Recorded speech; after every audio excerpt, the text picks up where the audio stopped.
आपण एकदम मऊ आणि लुसलुशीत असे पहिल्याच प्रयत्नामध्ये परफेक्ट अशी पोळी बनायला आणि मेन म्हणजे न तुटता व्हावी याच्यासाठी काही टिप्स सांगितलेल्या आहेत. त्याच्यानंतर झणझणीत कटाची आमटी, बटाट्याची भाजी आणि सर्व प्रमाण आणि साहित्य मी इथं देते. तर अशा प्रकारे पूर्ण थाळीमध्ये पुरणपोळी, त्याच्यानंतरनं पापड, पालकची भजी, दूध आणि त्याच्यावर तुपाची धार, कटाची आमटी, बटाट्याची भाजी आणि भात, त्याच्यावर गरमागरम भातावरती तुपाची धार, अशा प्रकारे पूर्ण थाळी बघणार आहोत. तर या ठिकाणी आपण कांदा लसणाचा वापर न करता पौर्णिमा स्पेशल आणि मार्गशीर्ष महिन्यातला गुरुवार याच्यासाठी मी ही थाळी शेअर केलेली आहे. पण काल माझ्याकडून हा व्हिडिओ अपलोड करायला जमलं नाही, त्याच्यामुळे हा व्हिडिओ तयार करून मी आज अपलोड केलेला आहे. नमस्कार, टेस्ट आणि बेस्टमध्ये तुम्हा सर्वांचं स्वागत आहे. चला तर मग आजच्या या फुल थाळीच्या रेसिपीला सुरुवात करूया. सर्वात आधी आपण डाळ शिजवणार आहोत हरभऱ्याची. त्याच्यासाठी 3 ग्लास मी इथं पाणी घेतलेलं आहे. त्याच्यामध्ये अर्धा चमचा हळद टाकायची, अर्धा चमचा तेल टाकूया. या ठिकाणी मी इथं अर्धा किलो हरभरा डाळ घेतली, म्हणजे 2 वाटी हरभरा डाळ स्वच्छ धुवून घेतलेली. तर हरभरा डाळ टाकूया. जे काही साहित्य लागतं खाली डिस्क्रिप्शन बॉक्समध्ये पण देते, एकदा नक्की चेक करा, जेणेकरून तुम्हाला रेसिपी करताना इझी जाईल. डाळ टाकल्यानंतर ना 1-2 मिनटं त्या पाण्याला उकळी येऊ द्यायची, जेणेकरून जेव्हा आपण कुकरचं टोपण लावेल त्यावेळेस ते उतू जाणार नाही. पाण्याला उकळी आलं की गॅस मिडियमवरती करायचं आहे. टोपण लावून याच्या 4 शिट्ट्या करायच्या आहेत. तर इथं 4 शिट्ट्या झाल्यात. कुकर पूर्णपणे थंड झालेला आहे. चेक करूया आपली डाळ शिजली आहे का नाही ते. तर व्यवस्थित अशी डाळ शिजली गेलेली. थोडेसे कुकरच्या शिट्ट्या मागे पुढे होऊ शकतात. त्याच्यानंतर ना डाळीमधलं पाणी काढून घ्यायचं आहे, म्हणजे कटाची आमटी किंवा काही ठिकाणी येळवणीची आमटी पण म्हणतात. तर ती बनवण्यासाठी आणि जेव्हा आपण डाळीमध्ये गूळ घालतो आणि ते पोळ्या फुटू नये त्याच्यासाठी पूर्णपणे यामधलं पाणी चाळणीच्या साहाय्याने काढून घ्यायचं आहे. तर आपलं पाणी काढून झालेलं आहे, त्याच्या म्हणजे कट काढून झालेला आहे. तर 2 वाटी आपण इथं हरभरा डाळ घेतली होती, त्याच्यासाठी मी इथं 1.5 वाटी गूळ घेतलेला आहे. तर थोडासा पिवळसर असा गूळ घेतलेला आहे. गुळाचं प्रमाण थोडंसं कमी जास्त करू शकता, पण हे परफेक्ट प्रमाण आहे. तर सर्वात आधी कढई ठेवायची, त्याच्यामध्ये आपण जी डाळ घेतली ती डाळ टाकूया. त्याच्यानंतर ना हे सर्व जे डाळ आहे ते एखादा मिनिटभर आपण परतून घेऊया, जेणेकरून हे कढईला लागणार नाही. गॅस मी इथं मीडियमवरतीच केलेला आहे. तर डाळ परतली गेली की त्याच्यामध्ये गूळ टाकूया. थोडासा गूळ मी मिक्स घेतलेला आहे, म्हणजे अर्धी वाटी गूळ जो आहे तो थोडासा काळा घेतलेला आहे आणि 1 वाटी गूळ जो आहे तो पिवळसर घेतलेला आहे, म्हणजे छान असा कलर येईल. दोन्हीपैकी एखादा जरी कलर घेतला तरीही चालेल. तर अशा प्रकारे जे पुरण आहे एक 5 ते 6 मिनटं मी गॅस मिडियमवरती करून पूर्ण आटवून घेतलं आहे. तर जे उलटणं आहे ते अशा प्रकारे उभं राहतं आहे, म्हणजे परफेक्ट असं आपलं पुरण चांगल्या प्रकारे घट्ट झालेलं आहे. यामध्ये इथं मी 3 विलायची आणि 1 चमचा साखर टाकून एकदम बारीक अशी पावडर करून घेतलेली. तुमच्याकडे हवा असेल विलायची पावडर टाकला तरीही चालेल. त्याच्यानंतर ना जायफळ घेतलेलं आहे, अगदी थोडंसं जायफळ यामध्ये खिसून टाकायचं आहे. मेन महत्त्वाचं म्हणजे जर पुरण व्यवस्थित असं घट्ट झालं तरच पोळ्या अजिबात फुटत नाही आहेत. त्याच्यामुळे पुरण व्यवस्थित शिजणं आणि ते घट्ट करून घेणं खूप महत्त्वाचं आहे, म्हणजे पोळ्या छान फुगतात आणि फुटत नाहीत. तर अशा प्रकारे हे पुरण गरम असतानाच आपल्याला ह्याला वाटून घ्यायचं आहे, म्हणजे जेव्हा थंड होईल ना तेव्हा अजिबात हे वाटलं जात नाही आहे. त्याच्यासाठी ज्या चाळणीवरती आणि कढईमध्ये आपण ह्याच्यामधला कट काढून घेतला होता त्याच्यावरतीच मी इथं आता तयार केलेलं पुरण टाकते. थोडं थोडं जेवढं बसेल तेवढं यामध्ये टाकायचं आहे. त्याच्यानंतर ना माझ्याकडे अशा प्रकारचं तांबे आहे, त्याचा वापर करते. तुम्हाला हवा असेल तर वाटी किंवा जे वरवट्यामधला दगड असतो त्याचा वापर केला तरीही चालेल, म्हणजे हलक्या हाताने ते पण घासलं जातं. तर अशा प्रकारे थोडं थोडं करून अगदी स्पीडमध्ये आपल्याला ही प्रोसेस करायची आहे, म्हणजे लगेचच ते वाटलं जातं गरम असतानाच. तर अशा प्रकारे आपण बाकीचं पण राहिलेलं पुरण वाटून घेऊया. तर अशा प्रकारे सर्व पुरण वाटून झालेलं आहे. त्याच्यानंतर ना पोळीसाठी पीठ मळायचं आहे. त्याच्यासाठी मी इथं 4 वाटी गव्हाचं पीठ घेतलं आहे, म्हणजे 1/4 किलो गव्हाचं पीठ आहे. जे प्रमाण मी अर्धा किलो हरभरा डाळ आणि पीठ दाखवलेलं आहे त्याच्यामध्ये एक 16 ते 17 तरी पुरणपोळी होतात. तर पीठ चाळून झालेलं आहे. त्याच्यामध्येच आता 1.5 चमचा मी इथं मिठाचा वापर करते. अगदी चिमूटभर हळद टाकायचं आहे आणि त्याच्यानंतर ना अर्धा चमचा तेल टाकायचं आहे. हळद जी आहे ते ऑप्शनल आहे, नाही टाकलात तरीही चालेल. पाणी घेतलेलं आहे 2 ग्लास. आवश्यकतेनुसार कमी जास्त पाण्याचा वापर करणार आहे. अगदी स्टार्टिंगला आपण हे सर्व मिक्स करून घ्यायचं आहे आणि त्याच्यानंतर ना थोडं थोडं पाणी ॲड करून ज्या प्रकारे आपण चपातीसाठी पीठ मळतो त्याच्यापेक्षा थोडीशी सैलशीर आणि मऊ मळायची आपल्याला. रेग्युलर जसं पीठ मळतो त्याच्यापेक्षा थोडीशी सैल मळायची, जेणेकरून आपल्या ज्या पोळ्या आहेत त्या अजिबात फुटणार नाहीत आणि लाटण्यासाठी पण इझी जाईल. तर इथं थोडंसं सैलमध्ये आणि मऊ असं मी पीठ मळून घेतलेलं आहे. याच्यावरती झाकण ठेवायचं आहे आणि हे पीठ जे आहे ते अर्धा तास तरी आपण भिजायला ठेवणार आहोत. म्हणजे अजून जरा आपल्या पोळ्या ज्या आहेत ते सॉफ्ट होतील. तर हे साईडला ठेवूया. तर आता कटाची आमटी करण्यासाठी मी इथं कढई ठेवली आहे. त्याच्यामध्ये तेल टाकलेलं आहे अर्धा चमचा. 2 टोमॅटो घेतले आहेत मीडियम साईजचे आणि 1 वाटी जे आहे ते सुकं खोबरं घेतलेलं आहे. हे लालसर रंग येईपर्यंत पहिल्यांदा परतून घ्यायचं. तर आधी आपण खोबरं परतून घेऊया. आज आपण भाज्यांमध्ये अजिबात लसूण आणि कांद्याचा वापर करणार नाही. बिगर कांदा आणि लसणाची भाजी करते, कारण आज मी पारायणसाठी आणि मार्गशीर्ष महिन्यातल्या महालक्ष्मीच्या पूजेसाठी हा स्वयंपाक बनवते. त्याच्यामुळे ही रेसिपी तुमच्यासाठी तुमच्यासोबत शेअर केलेली. त्यामुळे यामध्ये कांदा आणि लसणाचा वापर केलेला नाही आहे. तर हे काढून घेऊया आणि याला पूर्णपणे थंड करूया. तर या ठिकाणी आपला खोबरं आणि टोमॅटो थंड झालेला आहे. तर हे काढून घेऊया. याच्यामध्येच मी इथं 1 वाटी कोथिंबीर स्वच्छ बारीक चिरून धुवून घेतलेली ती टाकते. 1 इंच आलं टाकायचं आहे आणि हे जे वाटण आहे ते आपल्याला पूर्णपणे बारीक पेस्ट न करता जाडसर असं वाटून घ्यायचं आहे, म्हणजे भाजीला छान असा दाटसरपणा येईल. तर मसाला तयार झाला आहे. फोडणीसाठी 3 चमचे तेलाचा वापर करते. कटाच्या आमटीसाठी शक्यतो तर तेलाचा वापर थोडा जास्तच करायचा आहे. तेल गरम झालं की मोहरी तडतडली की जिरे टाकायचे आहेत. 9 ते 10 कढीपत्त्याचे पानं टाकायचे आहेत आणि त्याच्यानंतरनं तयार केलेला मसाला टाकायचा आहे.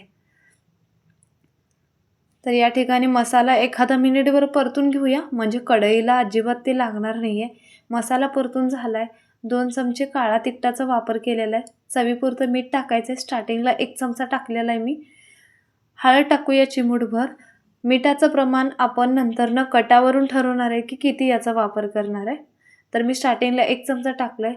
गरम पाणी घेतलेलं आहे 2 ग्लास. त्यातलं फक्त अर्धा कप पाणी टाकलेलं आहे, जेणेकरून मसाला छान असा शिजला जाईल.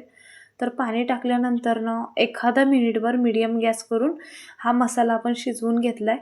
त्याच्यामध्येच काढून घेतलेले कट टाकायचं आहे. त्याच्यानंतरनं 2 ग्लास आवश्यकतेनुसार गरम पाण्याचा वापर केलेला आहे. यामध्येच आता मीठ अजून 1 चमचा टाकते, म्हणजे 2 चमचे मिठाचा वापर केलेला आहे. गॅस स्टार्टिंगला उकळी येईपर्यंत मीडियमवरती ठेवायचं आहे आणि नंतरनं लो फ्लेमवरती 5 ते 6 मिनटं मी इथं भाजी चांगल्या प्रकारे उकळून घेतली आहे. अशा प्रकारे झणझणीत अशी आपली कांदा लसूण न टाकता कटाची आमटी तयार आहे. त्याच्यानंतरनं आपण भजी आणि बटाट्याच्या भाजीसाठी वाटण तयार करणार आहे. हिरवी मिरची घेतलेली आहेत 9 ते 10 आणि कोथिंबीर घेतलेली आहे. तर हे दोन्ही पण टाकूया. तर याच्यामध्येच मी इथं अर्धा चमचा जिरे टाकते आणि हे सर्व जाडसर असं वाटून घेऊया. हे पण मसाला तयार आहे. तर आता भजीचं पीठ मळण्यासाठी 1 वाटी बेसन घेतलेलं आहे, म्हणजे पाव किलो बेसन. त्याच्यामध्ये हिरवी मिरची जिरे वगैरे बारीक केलेलं ते टाकूया. चवीपुरतं मीठ टाकायचं आहे. 1 चमचा ओवा घेतलेला आहे. ओवा हाताने पूर्णपणे मॅश करायचं आहे. सोडा टाकूया अर्धा चमचा. त्याच्यानंतरनं तांदळाचं पीठ घेतलेलं आहे अर्धी वाटी. अर्धी पालकची पेंडी स्वच्छ धुवून बारीक चिरून घेतलेली आहे. तर आधी हाताने सर्व मिक्स करून घेऊया. यामध्ये मी इथं तांदळाच्या पिठाचा वापर केलेला आहे. तांदळाच्या पिठाचा वापर जे आहे ते ऑप्शनल आहे, नाही टाकलं तरी चालेल. थोडं थोडं पाणी ॲड करून पीठ मळून घेऊया. तर तांदळाचं पीठ ऑप्शनल आहे, नाही टाकलं तरी चालेल, पण कुरकुरीतपणा येतो. भजी छान असे कुरकुरीत होतात, त्याच्यामुळे मी इथं वापर केलेला आहे. तर पीठ तयार झालंय. तेल एकदम कडकडीत गरम करायचं आहे आणि लो फ्लेमवरती गॅस ठेवायचा आहे. जेवढे बसेल तेवढं भजी सोडून घ्यायचं आहे. व्हिडिओ जर आवडत असतील तर नक्की चॅनलला सबस्क्राईब करा, जेणेकरून मी जेव्हा पण तुम्हाला व्हिडिओ अपलोड करेल त्यावेळेस लगेचच नोटिफिकेशन पुढे येऊन जाईल. तर अशा प्रकारे एक 2 ते 3 मिनिटात आपले भजी तळून झालेले आहेत.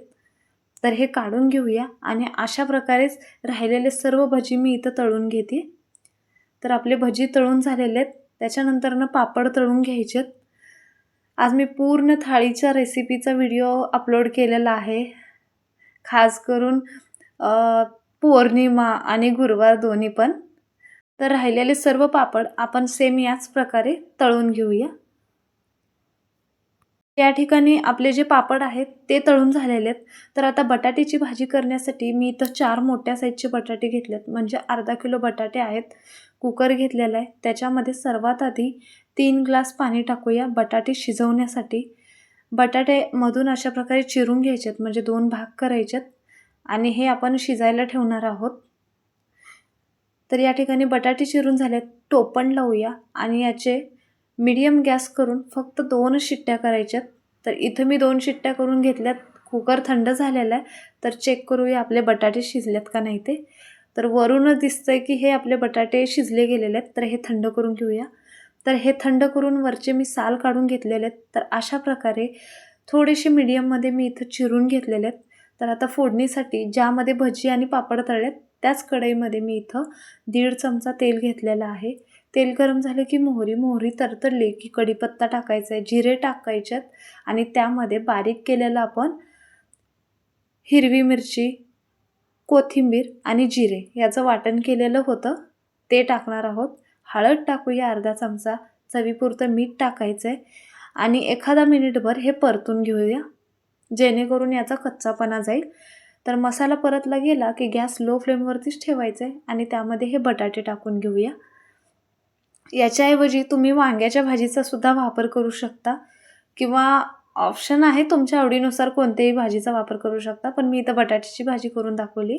तर अशा प्रकारे आपली बटाट्याची भाजी तयार आहे. कोथिंबीर टाकते वरून बारीक चिरून. थोडंसं पाणी शिंपडायचं आहे, म्हणजे ती भाजी जी आहे ती थोडीशी ओलसर होईल आणि मसाला सर्व एकाला बटाट्याला लागला जाईल. तर याच्यावरती झाकण ठेवूया आणि लो फ्लेमवरती एक 2 ते 3 मिनिटं आपण ही भाजी वाफवायला ठेवली होती. तर इथं 2 ते 3 मिनिटं झालेले आहेत. भाजी मिक्स करून घेऊया. अशा प्रकारे आपली बटाट्याची भाजी तयार आहे. तर सर्वात लास्ट स्टेप म्हणजे आता आपली पुरणाची पोळी करायचं, तोपर्यंत पीठ पण चांगल्या प्रकारे भिजलं गेलेलं आहे. अर्धा तास तरी झालेला आहे. त्याला तेल लावून घेतलं आहे थोडंसं आणि तेल लावल्यानंतर ना एक 7 ते 8 मिनिट तरी कमीत कमी आणि थोडंसं पाणी पण ॲड करून एकदम सॉफ्ट असं पीठ मळायचं आहे. बघू शकता कशा प्रकारे हे झालं. तर अजून थोडंसं मळण्याची गरज आहे. तर हे जे पीठ आहे ते पाणी लावून अजून एकदा मी हाताने मॅश करून घेते. जेवढं तुम्ही हाताने ह्याला सॉफ्ट बनवेल ना तेवढं ते पीठ पोळ्या चांगले होतात. लावण्यासाठी तेल घेतलं आहे, गव्हाचं पीठ घेतलेलं आहे. हाताला थोडंसं तेल लावूया आणि पुरणपोळीसाठी ना आपल्याला कणकेचा उंडा खूप कमी घ्यायचा आहे. तर आता पोळी करण्यासाठी खाली एक नॅपकिन अंथरलं आहे. पोलपाटला कापड लावून घ्यायचं आहे, म्हणजे पोळी अजिबात चिटकत नाही. तर थोडासा ते कणकेचा उंडा घेतला आहे, पिठामध्ये घोळून अशा प्रकारे पारी तयार करून घ्यायची. तर पारी तयार करून झालेले यामध्ये जेवढं आपण पिठाचा उंडा घेतला होता त्याच्यापेक्षा मी थोडंसं जास्तच पुरण घेते, म्हणजे व्यवस्थित असं सर्व बाजूने पुरण भरपूर प्रमाणात भरलं जाईल. तर पुरण भरलं गेलेलं आहे. कणकेचा जे भाग आहे ते वरतीपर्यंत येऊन अशा प्रकारे गोल करायचं आहे आणि वरचा एक्स्ट्राची जी कणिक आहे ना ती काढून घ्यायची. घेतानाच आपल्याला कमी प्रमाणात घ्यायचे, पण माझ्याकडून इथं थोडीशी जास्त झाली. त्याच्यानंतर पीठ टाकूया आणि स्टार्टिंगला आपल्याला काय करायचं आहे, पोळी फुटू नये आणि कडेपर्यंत पुरण जावं याच्यासाठी हलक्या हाताने पसरवून घ्यायचं आहे. जेवढं होईल तेवढं पसरून घ्यायचं आहे आणि त्याच्यानंतर हलक्या हाताने आपल्याला इथं लाटून घ्यायचं आहे. आलटी-पलटी वगैरे करायचं नाही आहे. जे आहेत स्टार्टिंगला आपण ज्या लेयरमध्ये लाटतोय त्याच ह्याच्यामध्ये मी इथं हलक्या हाताने लाटून घेते. स्टार्टिंगला कडेचाच भाग लाटून घ्यायचा आहे आणि मग मधला भाग लाटायचा आहे, कारण ऑलरेडी आपण पुरण जे आहे ते स्टार्टिंगला सर्व बाजूनी पसरून घेतलं होतं. तर पोळी तयार झाली लाटून. तवा गरम केलेला आहे, तवा मीडियमवरती ठेवायचा आहे, तेल टाकायचं आहे आणि याच्यावरती आपण तयार केलेली पोळी टाकायची आहे. एखादा मिनिटभर झाला की त्याला तेल लावून घ्यायचं आहे आणि परत दुसऱ्या बाजूनी पलटून घ्यायचं आहे. अजिबात पोळी फुटण्याचे चान्सेस नसतात जर व्यवस्थित असं पुरण भरलं गेलं आणि पीठ मळलं गेलं ना, छान असे फुगून टम्म होतात. ही स्टेप बाय स्टेप आणि प्रमाण एकदा नक्की ट्राय करा या पद्धतीने. तर बघू शकता कशाप्रकारे आपल्या पोळ्या फुगलेल्या आहेत आणि पहिल्याच प्रयत्नात तुम्ही जर पहिल्यांदा करत असेल ना, नक्कीच अशा प्रकारे पोळी फुगतील आणि अजिबात फुटणार नाही. तर सेम याच प्रकारे अजून मी पोळ्या तुम्हाला बनवून दाखवते. तर सर्व बाजूने पसरून घ्यायचं आहे आणि राहिलेल्या पण पोळ्या सेम याच प्रकारे आपण करून घेऊया. तर बाकीच्या पण पोळ्या मी इथं करून घेते. बाकीचं सर्व पुरणाचा स्वयंपाक झालेला आहे आपला. तर सर्वच पोळ्या बघू शकतात कशाप्रकारे फुगतायत ते. तर आजची ही रेसिपी तयार आहे. प्रकारे झणझणीत अशी आपली कटाची आमटी तयार आहे. त्याच्यानंतरनं बटाट्याची भाजी तयार आहे. सर्व पोळ्या तयार केलेल्या आहेत. एकही पोळी न फुटता छान असा कलर वगैरे आलेला आहे. तर यामधली ना तुम्हाला एक पोळी मी इथं तोडून दाखवते. कशाप्रकारे एकदम असे मऊसूत पोळ्या तयार झालेल्या आहेत. तर स्पेशल आज आपण गुरुवार आणि स्वामी समर्थांचं गुरुपौर्णिमा किंवा दत्त महाराजांचं जे गुरुपौर्णिमा आहे ते स्पेशल तयार आहे. पोळी, त्याच्याबरोबर भजी, पापड आणि दूध, त्याच्यावर तुपाची धार, कटाची आमटी आणि त्याच्यासोबत बटाट्याची भाजी आणि इथं मध्यभागी जो आहे तो इथं मी भात ठेवते. त्याच्यावरती गरमागरम भातावरती तुपाची धार. तर आजची ही रेसिपी तुम्हाला कशी वाटली ते नक्की बॉक्समध्ये सांगा. व्हिडिओ जर आवडला तर नक्की चॅनल लाईक, शेअर आणि सबस्क्राईब करा. कमेंट्स बॉक्समध्ये पण नक्की कळवा. व्हिडिओ पाहिल्याबद्दल धन्यवाद.